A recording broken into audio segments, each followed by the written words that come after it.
The words hit me like a punch to the gut, whispered from a little girl in a wheelchair at the animal shelter door. "Please, mister, can I see the husky? He's the only one who doesn't look away from me." It was one of those raw, unguarded moments that stick with you forever, her voice carrying a mix of hope and quiet desperation that cut through the damp air like a lifeline tossed into a storm.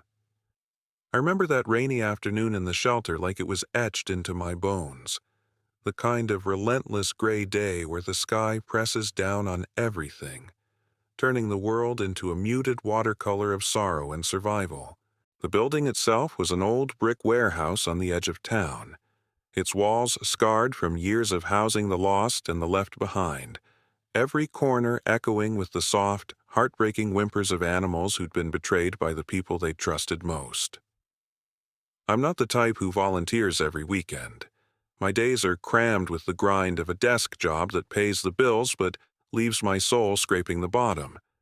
But something inexplicable drew me there that particular Thursday. Maybe it was the online ad I'd scrolled past the night before, with its plea for hands to help during a rough patch. Or perhaps it was the deeper unspoken ache that had settled in my chest ever since my dad passed away the previous winter. He was the one who always insisted that animals possess this uncanny ability to peer straight through the masks we wear, right into the vulnerable cores we try so hard to shield from the world. So there I found myself, sleeves rolled up, methodically wiping down the kennels in the dimly lit back room, the sharp tang of disinfectant mingling with the earthy scent of fur and faint traces of fear. The front door creaked open then, letting in a gust of chilly wind that carried the patter of rain on pavement, and in rolled this tiny girl, no older than 8 or 9, her slight frame bundled in a too-big raincoat, her mom pushing the wheelchair with the weary, determined gait of someone who's carried too much for too long. The girl's name was Lily, I discovered later during one of those casual chats over lukewarm vending machine coffee. But in that initial instant, she was simply this delicate flicker of light, piercing through the heavy shadows of the place. Her mom looked exhausted, dark circles under her eyes from what I imagined were endless nights of worry and hospital visits, but there was a fierce protectiveness in the way she gripped the handles of the chair.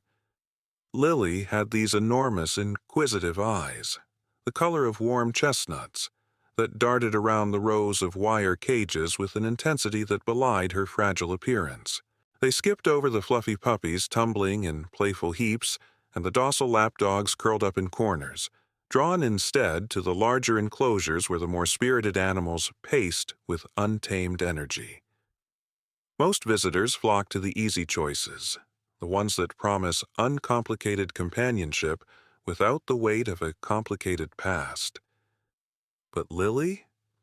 She extended a small trembling finger and pointed unerringly toward the far end of the hallway, right at the kennel that housed our most notorious resident. Shadow, that's what we dubbed him. A massive Siberian husky whose coat gleamed like untouched snow, laced with streaks of charcoal, his fur thick and insulating against the chill that seemed to seep into his very bones. Those eyes of his were a striking, glacial blue, sharp enough to pin you in place and make you question your own intentions, framed by the classic black mask that gave him an air of ancient wisdom or wary suspicion. His growl was a low rumble that vibrated through the metal bars like distant thunder rolling over frozen plains, and he moved with a coiled power, muscles shifting fluidly under his pelt as if he were born to conquer endless horizons. He'd been surrendered about 3 months prior by a family from the suburbs who couldn't handle his intensity, claiming he was too aggressive for their manicured lawns and picket fences. There were notes in his file about incidents, snaps at strangers, a chase that ended in a torn sleeve, but we'd never witnessed outright malice from him during his time with us. The staff treated him with caution, isolating his enclosure with reinforced gates and posting warning signs for anyone who wandered too close. Huskies like Shadow are endurance machines, bred in the icy wilds of Siberia for pulling sleds across brutal terrains, their spirits as unyielding as the winds they were meant to defy. But in a place like this, that same drive could twist into something misunderstood, a fierce protectiveness mistaken for threat. Lily's mom paused at the threshold of the hallway, her hand tightening on the chair as she shot me a glance filled with that familiar parental apology, the one that says, "I know this might be too much, but please, just let her dream a little." She's been obsessed with huskies ever since we read about them in one of her picture books last month, she explained in a hushed tone, as if afraid to jinx the moment. Something about how they look like they were made for grand adventures, the kind where you push through no matter what, even if running isn't an option. I nodded slowly, a strange knot forming in my stomach as I absorbed her words. Lily's legs were affected by cerebral palsy, her mom had mentioned offhand earlier, a condition that had stolen her ability to walk from a very young age, leaving her reliant on the chair in a world of therapies that promised progress but often delivered frustration. Yet her voice rang out clear and unwavering, laced with a determination that seemed to rise from some deep, unquenchable well inside her.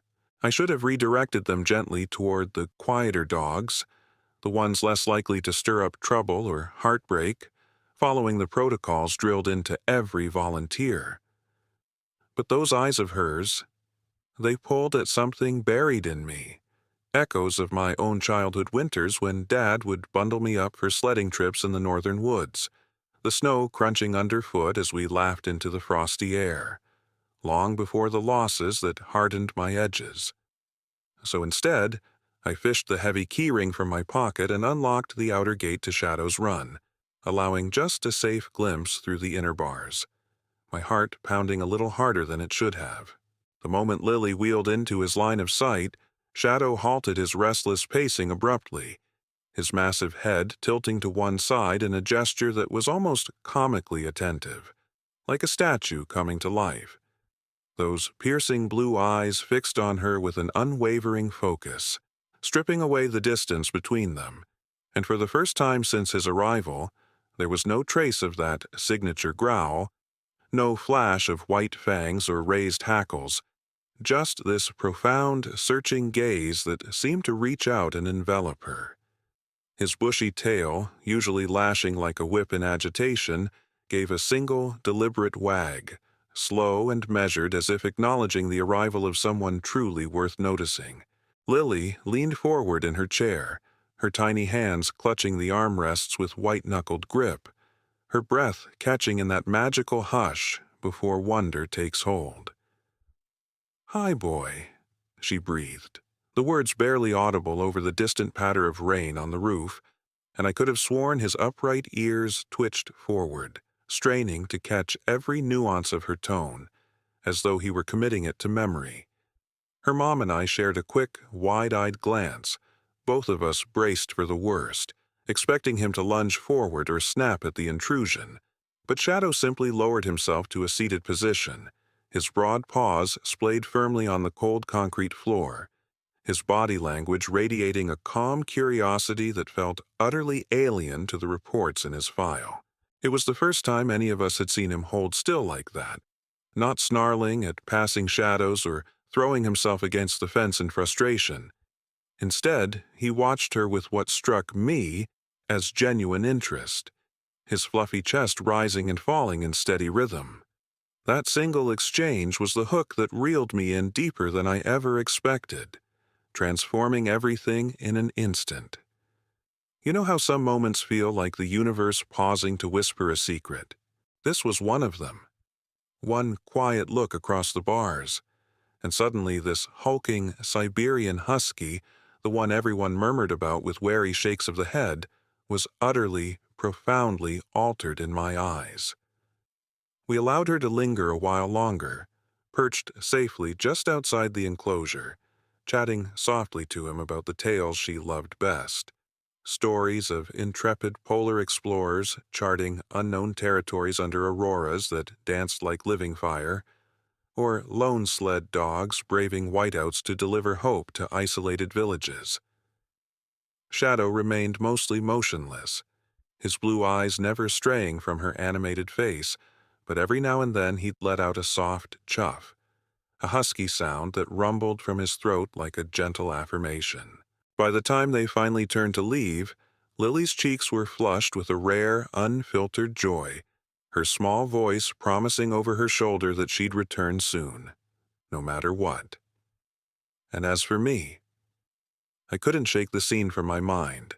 That night, alone in my sparsely furnished apartment with the rain drumming against the window like impatient fingers, I replayed it over and over, the way his gaze had softened, the tentative wag of his tail.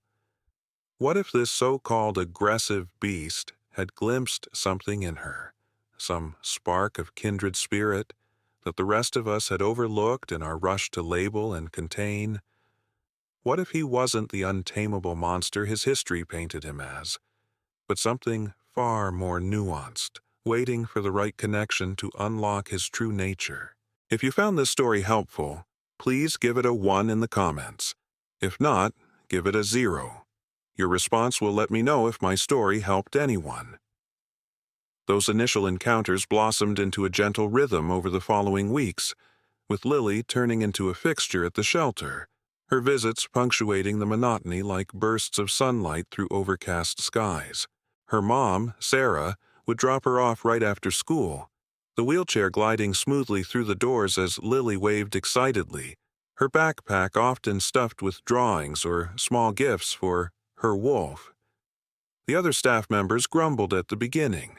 Insurance policies and liability forms loomed large in their minds, but even the skeptics among them began to notice the subtle shifts in Shadow's demeanor. The Siberian husky who'd once lunged at anyone daring to approach his space now made a habit of pressing his broad muzzle softly against the cold metal bars the instant Lily appeared, his thick white and black coat quivering slightly with anticipation before he settled into a watchful sit. That wild, untamed energy that defined him, the restless prancing, the alert perk of his ears, tempered in her presence, giving way to moments of stillness where he'd extend a paw through the gap, allowing her delicate fingers to stroke the coarse yet silky fur there. "You're just like the wolves in Grandma's old stories," she'd murmur with a light giggle, her laughter bubbling up as his tail thumped rhythmically against the kennel wall, a sound that echoed like a heartbeat in the quiet hall. And remarkably, he never scared her. If anything, Shadow seemed attuned to her fragility, his movements deliberate and restrained, as though he understood the unspoken rules of their shared vulnerability. I found myself weaving my own fragments of history into their interactions. The tales Dad used to spin on those long evenings by the fireplace, back when our family cabin in the Adirondacks felt like a fortress against the world's cruelties. I'd recount the grit of the Klondike Gold Rush, where teams of huskies like Shadow forged paths through blizzards that swallowed men whole, their loyalty the only compass in the white void. Lily absorbed it all with wide-eyed fascination, her face transforming as if she could feel the crunch of snow under sled runners, the bite of wind on her cheeks. But it went beyond stories. Shadow's evolution touched me too. One overcast afternoon, after Lily had to cut her visit short for a routine therapy session, I ventured into his enclosure alone to scrub the water bowls, half expecting the usual defensive posturing.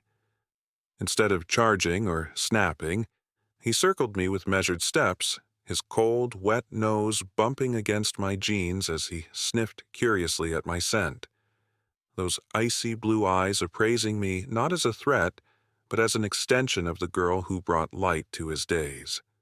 "What's your secret, big guy?" I whispered half to myself, as I offered him a plain biscuit from my pocket. He snatched it neatly from the air, then, to my surprise, dropped the remnants at my feet and nudged my palm with his snout, a gesture so unexpectedly tender that it caught me off guard. It was a tiny breakthrough, but in the grand tapestry of trust, it felt monumental. Him extending that olive branch because I was woven into her orbit. proof that bonds could ripple outward like stones skipped across a still pond.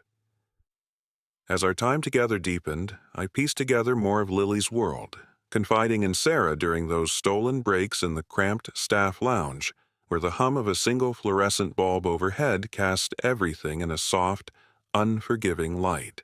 Over styrofoam cups of bitter brew that tasted faintly of regret, she'd open up about the hurdles they navigated daily. A single parent juggling shifts at a roadside diner to cover medical bills.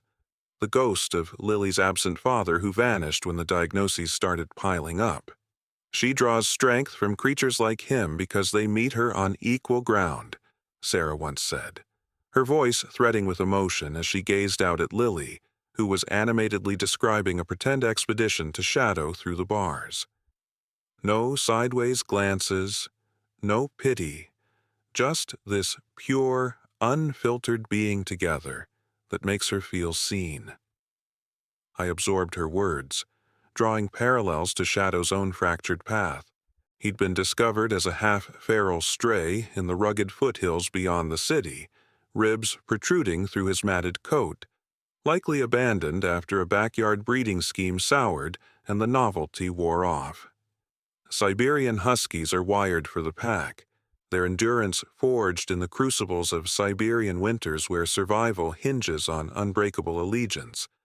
Alone, that devotion curdles into isolation, manifesting as the aggression that landed him here. Real-life accounts I'd read in breed histories echoed this. Huskies rescued from hoarding situations, their initial wariness melting into profound companionship once a stable bond formed.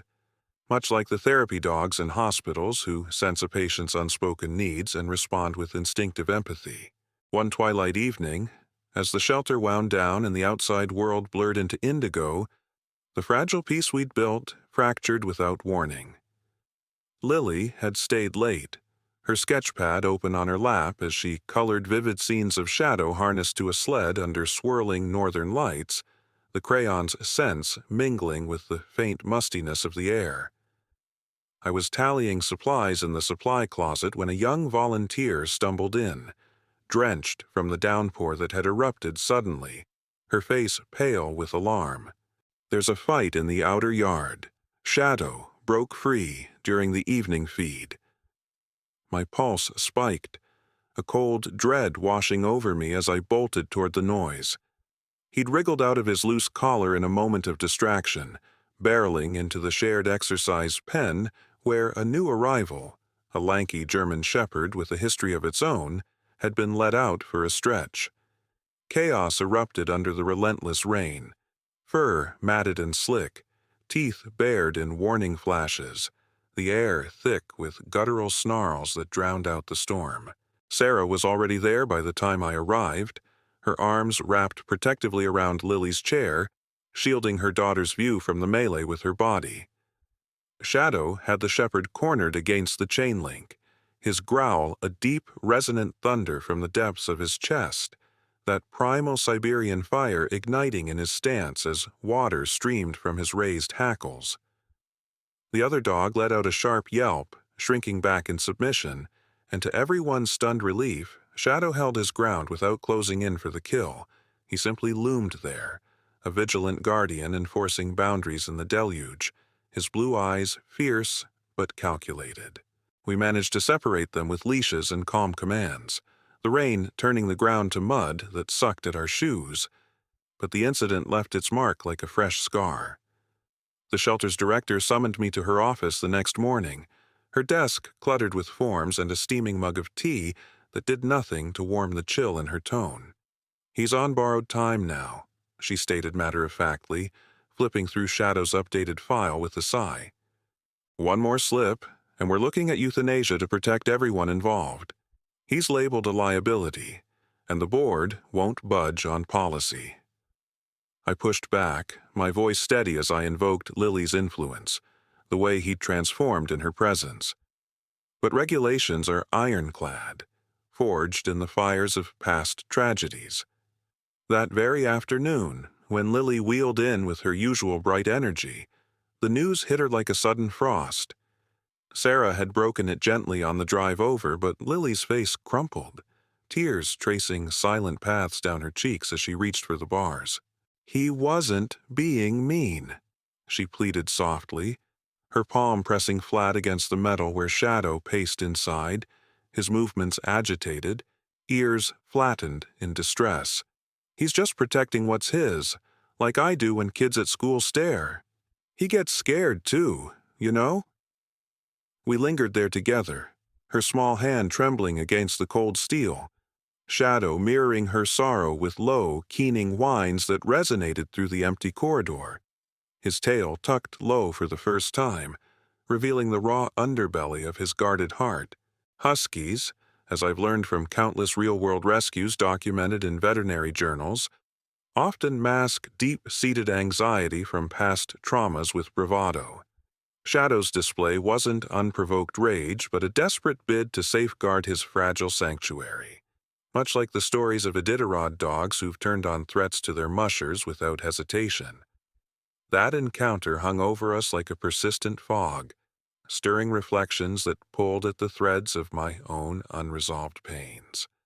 I began dedicating extra hours after my shifts, partnering with a local trainer who'd worked with northern breeds for decades, using Lily's presence as the cornerstone of Shadow's rehabilitation.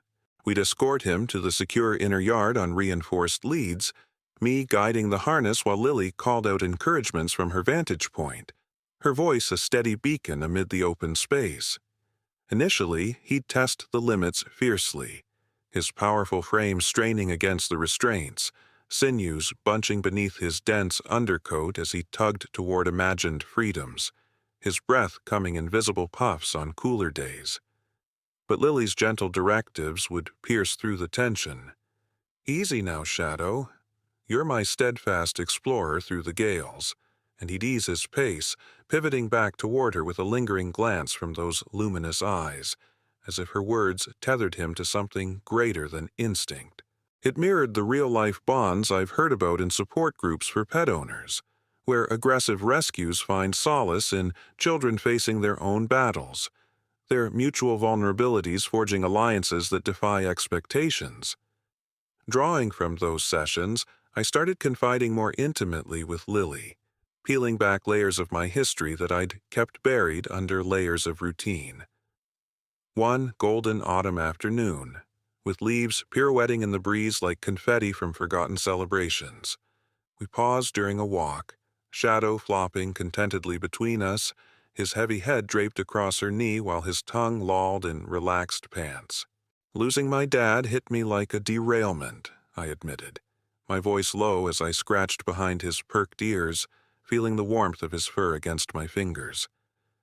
Left me feeling raw and ready to bite at anything that came close, building walls higher than I knew how to climb.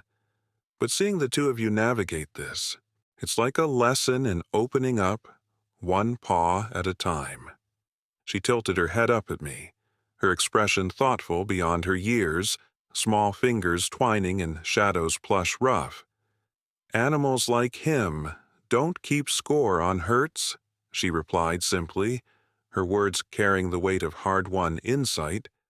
"They just sit with you until the storm passes, waiting for the chance to run beside you again."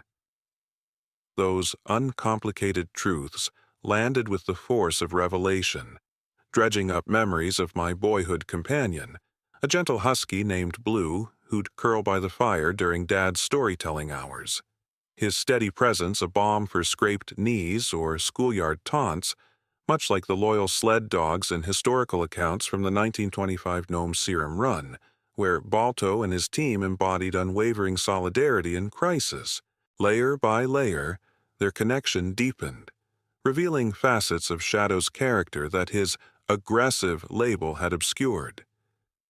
He mastered Lily's improvised commands with startling ease: heel, wait, even a playful explore that sent him bounding a few paces before circling back, his curly tail whipping in arcs of delight whenever she lavished praise, that deep, husky rumble of contentment vibrating through his frame.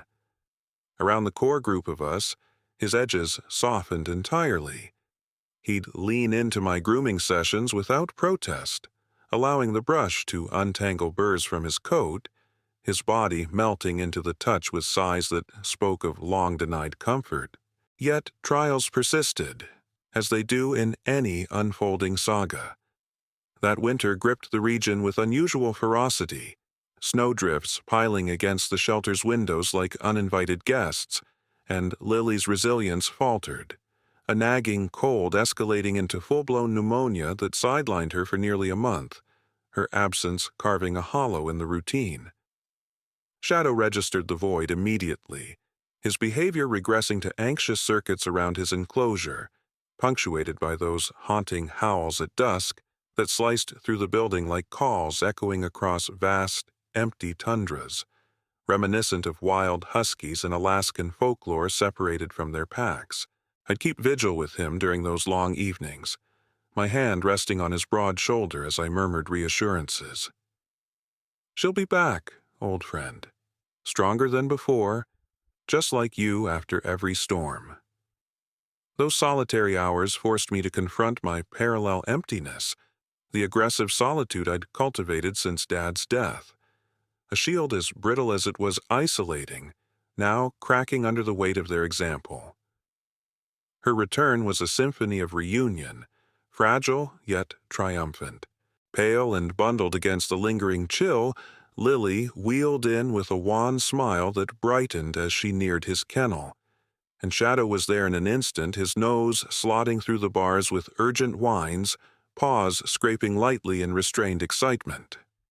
I swung the gate open, and he approached with uncharacteristic caution, inhaling her scent deeply before settling beside her chair, his solid form a living anchor as she leaned down to embrace him. "I dreamed of you every night," she confided, her fingers mapping the familiar patterns of his mask, while he responded with languid licks along her arm, his eyes gleaming with unmistakable relief, the bond between them as tangible as the warmth radiating from his body.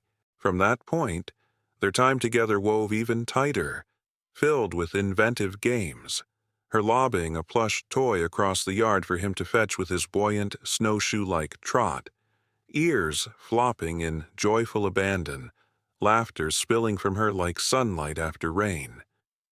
It was in these interludes that the essence of their story crystallized for me. Compassion as a quiet force, loyalty as the thread that mends the frayed edges of life, healing emerging not from grand gestures, but from the steady presence of understanding. Spring unfurled with tentative promises, but it also ushered in the shelter's stark realities. Funding slashed by city council decisions that prioritized potholes over paws, space at a premium with incoming strays overwhelming the system. Shadow's file, despite our diligent progress logs, marked him as a candidate for transfer or, in the worst case, the final solution, his past incidents a lingering specter. Sarah, ever the quiet warrior, ignited a grassroots effort, circulating petitions door to door and crafting heartfelt posts on community forums, complete with snapshots of Lily and Shadow in tandem, him nuzzling her side during yard time, her face alight with unbridled trust. I pitched in, uploading short clips of his gentler incarnations, narrating how the once aggressive Siberian had blossomed into a pillar of empathy, drawing parallels to documented cases like the husky therapy teams in children's hospitals across the Midwest, where the breed's intuitive nature aids in emotional recovery. The response swelled like a tide. Messages from husky owners sharing tales of their dogs' redemptive arcs, from guarding families against intruders to comforting kids through chemotherapy, all underscoring the theme of misunderstood strength yielding to profound care. The pivotal evaluation arrived under a sky heavy with the scent of blooming lilacs. The evaluator, a no-nonsense professional from a regional rescue network, armed with a checklist and a demeanor honed by years of tough calls. We ran Shadow through the paces in the expanded yard, simulating distractions with clanging buckets and rustling tarps, introducing unfamiliar scents via volunteer handlers, even parading a skittish tabby cat across his path. He stiffened at the outset, that innate husky vigilance surfacing as his coat bristled and his stance widened. But Lily's soothing timbre anchored him. "We're in this side-by-side shadow. No need to fear." He navigated it flawlessly, ignoring the clamor to heel precisely at her chair's wheel, extending a paw in greeting to the stranger without a hint of tension. His reactions a masterclass in controlled poise, intelligence sparkling in those blue depths. When the evaluator turned to Lily for her perspective, asking what set him apart, she met her gaze steadily. He looks at the real me, past the wheels and the what-ifs, and sees a partner for the journey. Shadow stood sentinel beside her, chest puffed with quiet pride, evoking the storied sled dogs of old who awaited their musher's lead with unshakable resolve. The momentum built from there, adoptions surging as Shadow's narrative inspired others to reconsider the difficult cases. Yet for him, it was Sarah's family that claimed the victory. Her foster application greenlit after home visits confirmed their modest apartment's suitability. Ramps installed, a spacious yard fenced for safe romps. The transition trials unfolded seamlessly. Shadow integrated as if he'd been waiting for this harbor all along, claiming a spot at the foot of Lily's bed each night, his breathing a rhythmic lullaby that eased her into sleep on restless evenings.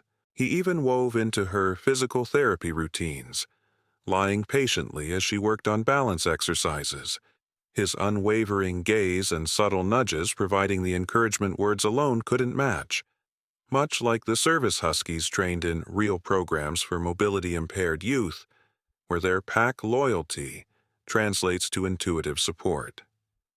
Reflecting on it all these years later, that wheelchair-bound girl didn't merely alter Shadow's fate. She reshaped mine in ways I never anticipated. He illuminated the path to forgiveness, revealing how a being branded as fierce could harbor such reservoirs of tenderness, his Siberian essence a blend of storm and serenity. Lily embodied hope's quiet persistence, navigating her limitations with a grace that drew us into her orbit, fostering growth in the unlikeliest places. I make the trip to their home regularly now, where Shadow, silvered at the temples but no less majestic, still ignites at Lily's approach, his tail a banner of enduring joy.